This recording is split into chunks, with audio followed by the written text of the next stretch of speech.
A test drive is exactly that, a test.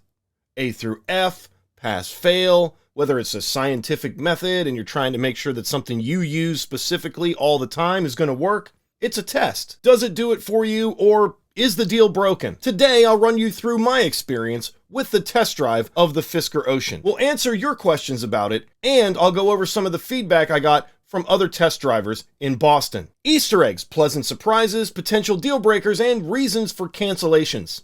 It's all here. And I'll answer every question you wanted an answer to when I revealed that I had a test drive scheduled. You don't want to miss that, stick around, that's at the end. And if you're into the Fisker Ocean or just EV content in general, make sure you hit the subscribe button, smash that like to help out the channel, and hit the bell. And if I missed anything, or you found something I forgot to mention, let me know in the comments below. Let's get into it. We'll go over all the winners. That's things that Fisker has done really well with the Ocean that contribute to its simplicity, intuitiveness, and ergonomics. Things that we look for in a daily driver. I'll also cover all the things that were either unintentional oversights by a startup EV company, or cut corners that were deliberately taken in order to be able to profit, and they'll definitely degrade the quality of the driving and ownership experience. Let's do some positives first, and I'll lead with why you're here. The ride quality and suspension feel of this vehicle are extremely good. Fisker has found a way to make a vehicle feel comfortable and confidence-inspiring. When I got in, I felt like I was in a Tesla, a BMW, and a Toyota, in all the good ways. I felt like I had driven a vehicle of this type before, and the ergonomics were solid. Like in a Toyota. The Ocean also feels smaller than it is when you're behind the wheel, and I had a couple other folks at the event tell me the same thing. I felt like I had a low center of gravity and I was firmly planted to the ground, just like in a Tesla. And when you move the steering wheel, you have a sense of confidence, like you're driving something special. Kind of like in a BMW. Noise, vibration, and harshness. How about that road noise? As far as cabin and wind noise, I didn't experience anything out of the ordinary, but I wasn't able to take it all the way up to highway speed in Boston. So keep that in mind. As far as visibility, the visibility was perfectly acceptable. My wife took a tour of the interior and it passes the 5'4" test. However, another test driver of similar height commented that she felt high up once she got in a comfortable seating position. I felt completely comfortable doing all normal maneuvers in the Ocean as far as acceleration, turning, and braking. However, at low speed, stomping the accelerator will spin the front wheels.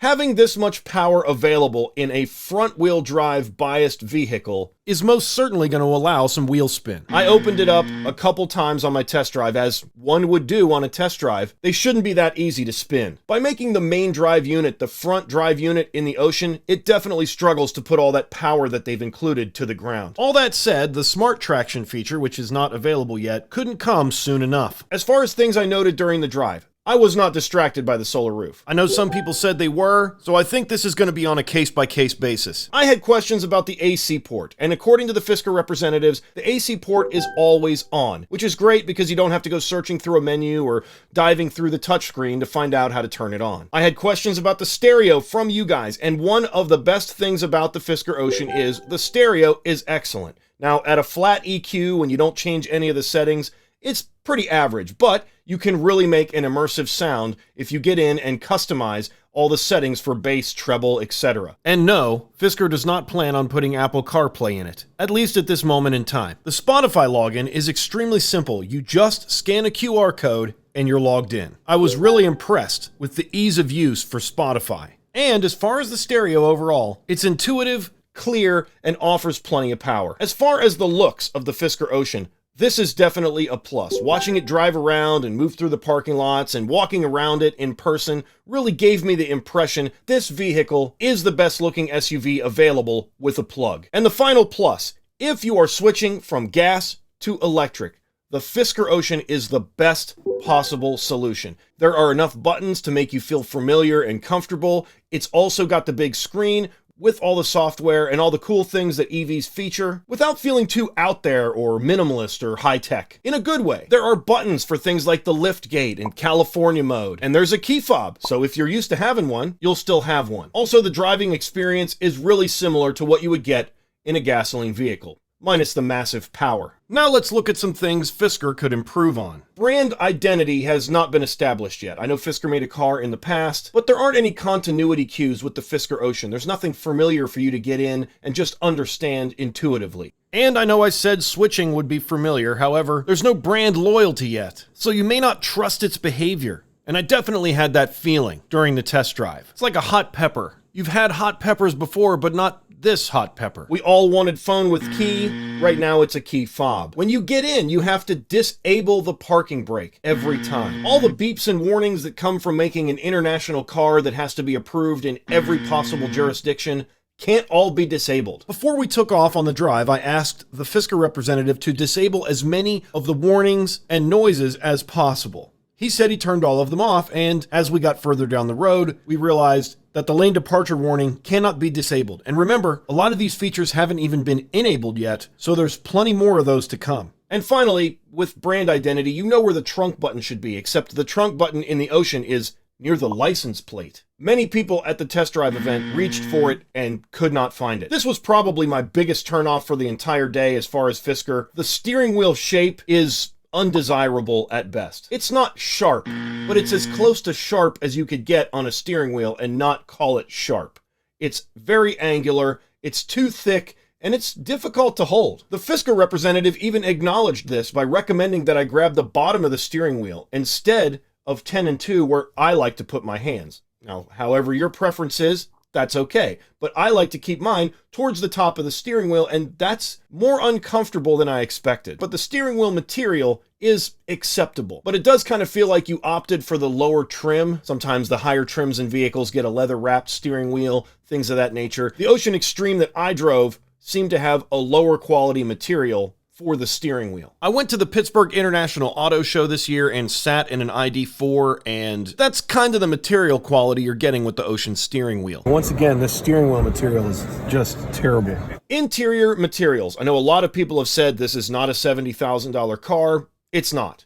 It's a $70,000 car from a startup that they're actually going to deliver. I spoke to a couple reservation holders in Boston who were interested in the Fisker Ocean primarily because of the focus on sustainability. It's like the BMW i3. You have to look at the materials and kind of decide that's good enough, because they were doing something different. But I will also say that the interior materials could break the deal if you're really into high quality touch and feel. This is not $70,000 touch and feel. And that's all I have to say about that. I'm gonna call the route planning a negative, but it does work. I did test the route planning, and you can get from one location to another, and Fisker will take you from A to B. However, you can watch me struggle on the screen. It's really a tough experience right now, and you can't get a lot of details by pressing or zooming. And I can tell you, after 24 hours of driving in a 48-hour period to take this test drive, your route planning needs to be 1,000% in an EV to have a good road trip. You can plan a route, but plans can change, and the more adaptable that navigation system is to change, the better the experience. And as far as speed, it's really slow. The car is fast, but the software has some catching up to do. Here are a list of questions that I ran by the Fisker team just to get an answer to. What features of the Fisker Intelligent Pilot currently work? On the test drive units, it's just cruise control. Pick a number and stick to it, hit the brake to cancel, cruise control. When will the final Fisker Intelligent Pilot iteration be released? It's looking like 2024. It's already mid-September, that's just all there is to it. Fisker hasn't even launched over-the-air updates yet. I asked about plug and charge. This caused a little bit of mass confusion among the Fisker staff. I don't think they understood what plug and charge meant. However, after conversing with them, plug and charge is not something that's even on the radar for Fisker right now. So you'll need an EVgo account and a ChargePoint account and an Electrify America account and whatever else your area has in order to charge. The Extreme that we drove does not have hill hold, which I really didn't get to experiment with because the area of the test drive was pretty flat, but they said a software update would correct that. Also, this Extreme model doesn't seem to be a production model. It's somewhere in between. It's like a demo software version, and it says it's a Fisker Ocean 1, but it's 0000 out of 5,000. So there are certainly things that have just been omitted from the settings and the software. Take it from somebody who's read the manual. One pedal driving. They just said they can't talk about it. When is the Solar Orange coming back? Solar Orange should be back in 2024. Where do I go to get aftermarket parts? They had no answer for me as far as aftermarket parts. And as far as OEM parts, I think you just have to contact Fisker through the app and play the waiting game. How many fans in the front climate control system? This is kind of neat. There's one fan, but there's 4 zones, and you can turn them on and off, just like in a regular car with the dials. But in the Ocean, it's all on the touchscreen. What about the width of the seats? The front seats are not as wide as you would expect. I didn't have a tape measure with me, but the Fisker representative seemed to politely discourage the use of one. If I had to guess, I would say the width of the seats is 1 to 1.5 inches less than what you'd expect in a vehicle this size. And where that area is missing is on the side bolsters. The Ocean feels comfortable inside and not claustrophobic, but I would say front hip room would fall under the needs improvement category. Lumbar support? There is no lumbar adjustment in the Ocean. When does regen braking cease when you're coming to a stop? That's about 5 miles an hour. It brings you almost all the way to a stop, and then you have to press the brake to finish the job, which, if you're unfamiliar with the brake, and of course I was, is not the most streamlined experience. What if, like me, you live in a state where direct sales have been banned? For you, home delivery will be out. You'll have to go to a neighboring state where deliveries are legal. How much storage will the Sport model have? In the Ultra and the Sport model, you'll have to use the armrest storage. What's the max charge rate? The Fisker representatives would not talk to me about charge speeds, although the time it takes to charge from 0 to 100% has been reported, and if you do that math, the level 2 charging is 32 amp. As far as the DC fast charging, we just need somebody to go to a fast charger and plug it in to that fast charger at a low rate and find out. If I had to guess, based on what's out there right now, it's 200 kilowatts. Is there a charger included? No, there is not. If you don't already own a charge cable, you won't be charging your Fisker Ocean until you do. The seat memory will be available on the Extreme and Ultra trims. However, the Sport model will lose that feature. I asked about Century Mode. There was no response regarding Century Mode. Will the Ultra and Sport get Hyper Mode? The Fisker representative seemed confused on this one when I asked about it, but yes, the Ultra will get Hyper Mode. However, in order to unlock all the horsepower in the Ultra, you'll need to purchase the Performance Package, and Hyper Mode is an option included with the Performance Package on the Sport. But you still only get around 7 seconds to 60. The Fisker team at the event was extremely friendly and really knowledgeable, like 9 out of 10. However, they either know more than they let on, or they've been coached to appear that way. Like they've been told answers to questions that we have, and we're not allowed to know the answer. And I was explicitly told that that is to create excitement. And also, I want to be clear, I have no desire to be an industry insider. This channel is about your experience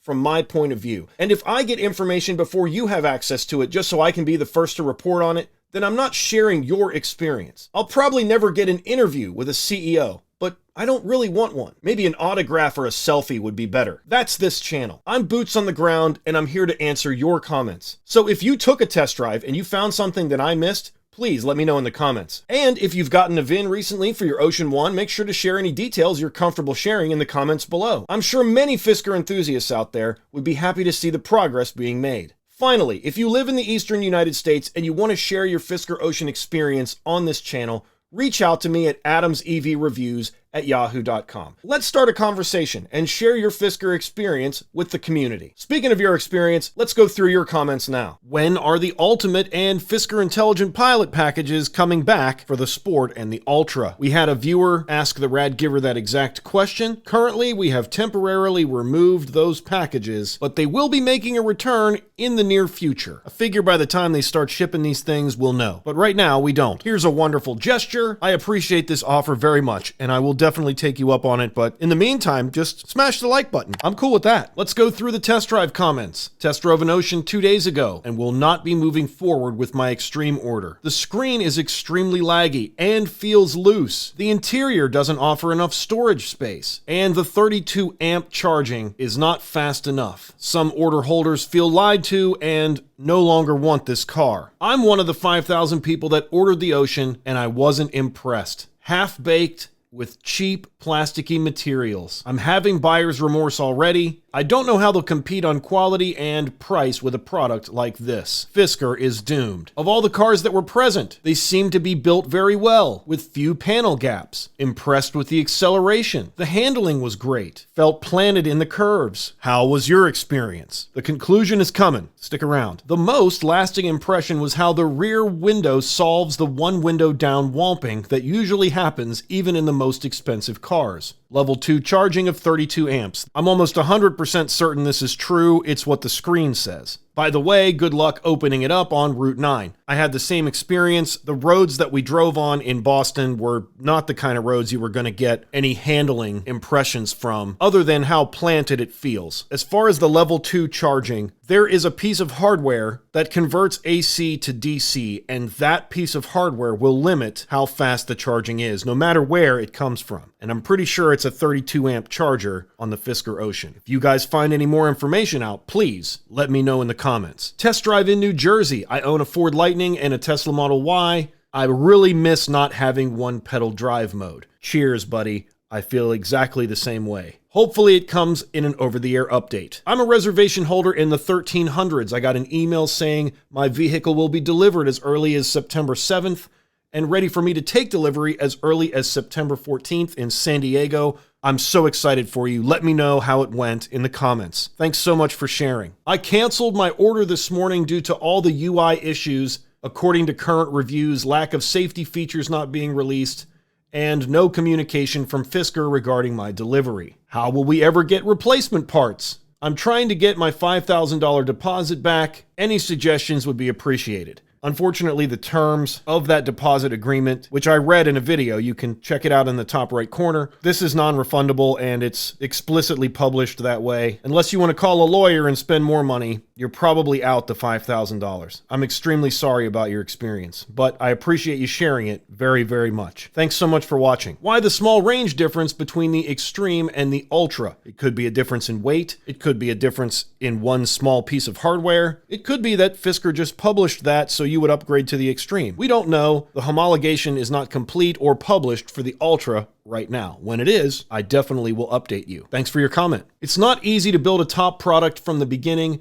Magna Steyr is no joke. I agree with this 100%. However, Fisker is the company that's choosing the materials. Magna is assembling them, and I will confidently say I experienced that during my test drive. Tesla recent price reduction is putting a lot of pressure on all EVs. The Model X is, well, I'll just put the current price on the screen because it changes so often. But yes, price pressure will definitely have an effect on the Ocean as well as all other EV sales. And what I can tell you about driving in the eastern United States is that New Jersey especially and New York have a lot of Model Ys. I mean a lot. Think early to mid 2000s Toyota Camry type numbers. They're everywhere. And rightfully so. Price is the biggest motivator. Thanks for your comment. Does anyone know if the cold weather package includes a heat pump? All of the all-wheel drive trims include a heat pump, no matter what you add to them. The Sport model does not include a heat pump, no matter what you add to it. Thanks for your comment. Could you list all the software features that were promised and are not there and will be updated in future over-the-air updates? That would be evasive steering assist, rear cross-traffic collision mitigation, front cross-traffic collision mitigation, emergency lane departure avoidance, auto high beam, integrated drive assist, that's adaptive cruise, lane centering and traffic jam assist, lane change assist, and park my car. Power bank functionality, that's vehicle to vehicle, vehicle to home, and an external power outlet. Also, let's just throw in over-the-air updates because they're not active yet either. Snow and ice drive mode, smart traction, sun-soaked, solar orange, seagrass, black pearl, marine layer, stealth green, and red planet, the Force E trim, and battery swapping. If I missed any, let me know in the comments. I made the non-refundable order of $1,000 for Ocean Sport before the Alaska came out. The policy is you can't switch your deposit, but I think they should allow us to switch deposits. I would go ahead with the Ocean and then make the trade. That way you have a vehicle ready to go, and reselling the Ocean shouldn't be too difficult. I hope it all works out. I was crazy to buy the Fisker wall box already.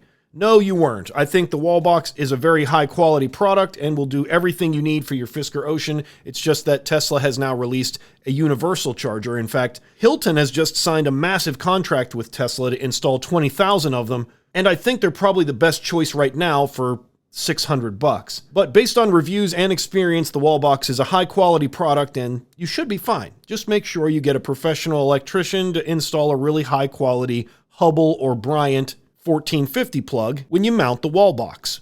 Thanks for your comment. And now it's time for the conclusion. I kind of hit on this a little bit during the comments part. The Ocean feels like a Franken-car, someone with tons of experience making vehicles, designed the ride quality, and someone who was hired from Fiverr did the software. And they copied and pasted it from Tesla as much as they could, and then when they couldn't get it all to work, they just forfeited their fee and gave the client what they had, along with an apology. An accountant definitely designed the interior. Will you be disappointed with a Fisker Ocean? No. Asterisk. I wouldn't replace a newer car with a 2023 Ocean. That's very specific. A 2024 Ocean will most likely be a much better car, but a 2023 Ocean will upset you if you have all the modern driving safety and assistance features. The Ocean is beautiful. It'll get attention, like lots of attention. But it's a first-gen Viper, not a first-gen Miata. Both get attention. The Miata is a sports car you can take to the store, drive back and forth to work when the weather's nice, and just generally enjoy, as long as it's not super cold or super rainy. A first-gen Viper has no door locks, no external door handles for that matter. You have to unzip the top to get in, and if you mess up the throttle input, you will die. It will kill you.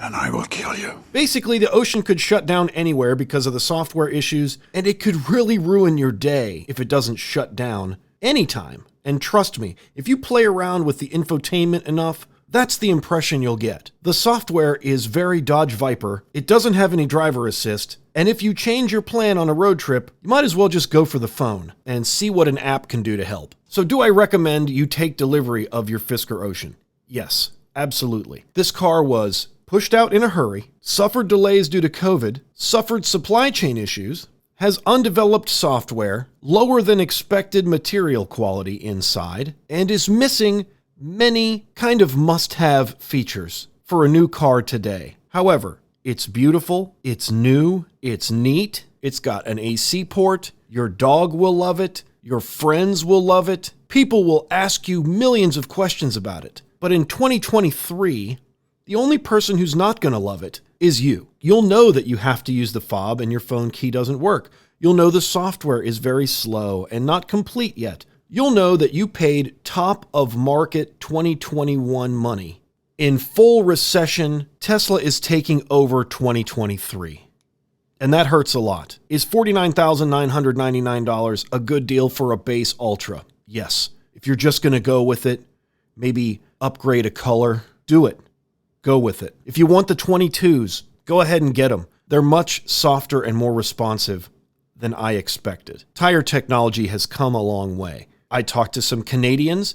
They said the 22s are ridiculous and insane. I trust them. Canadians should go for the 20s. I'm worried about the charge speed. It could be as low as 175 kilowatt max. If it was 200 or 250, Fisker should have published that. Will you be disappointed with the sport trim? No. In fact, I hope that screen is dead locked in place and will not move. Because honestly, that rotating screen, after seeing it, feeling it, and knowing how it performs, could quite possibly be on Doug DeMuro's list of stupidest car gimmicks of the 2020s. Will you enjoy Hollywood mode to watch movies? Sure. Will you suffer the rest of the time? Most likely. Does Magna build a quality product? Absolutely. Suspension, tires, wheels, build quality, assembly, road noise, handling. All of these are excellent. And exactly what you'd expect in 2023 from an electric vehicle. It feels planted and sturdy. All of those words describe the Fisker Ocean. Yes, but someone forgot to finish this car. And the accountants, who also designed the interior, decided it had to be released. I understand why Henrik Fisker hand-delivered these cars. I understand why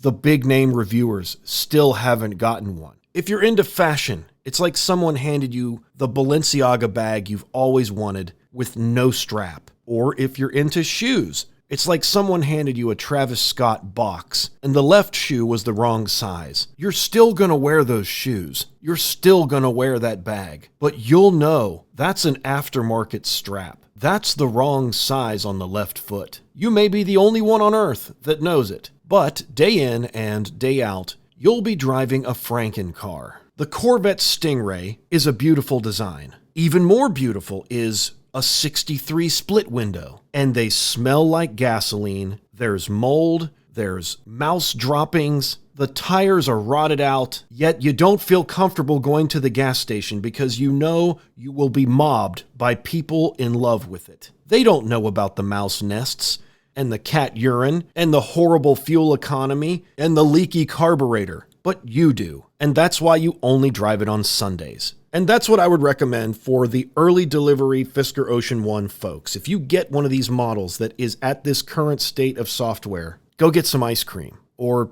take your kid to school on a Wednesday and park it the rest of the time. It is a corn syrup sweet novelty. It is a spectacle of anxiety and frustration for whoever's behind the wheel. Should you cancel? Absolutely not. By early 2024, this thing will be finished and valuable, and you'll love it. I'm hoping it could be mid-2024. So that's my Fisker Ocean test drive. And Fisker actually has solved a lot of customer issues recently as far as things that people want. I made a video about that. You can check it out right here. Also, now that I've had hands-on experience with the Fisker Ocean, it's time to compare it to the Nissan Ariya. That video will be here when it's done. Make sure you subscribe so you don't miss it. See you next time.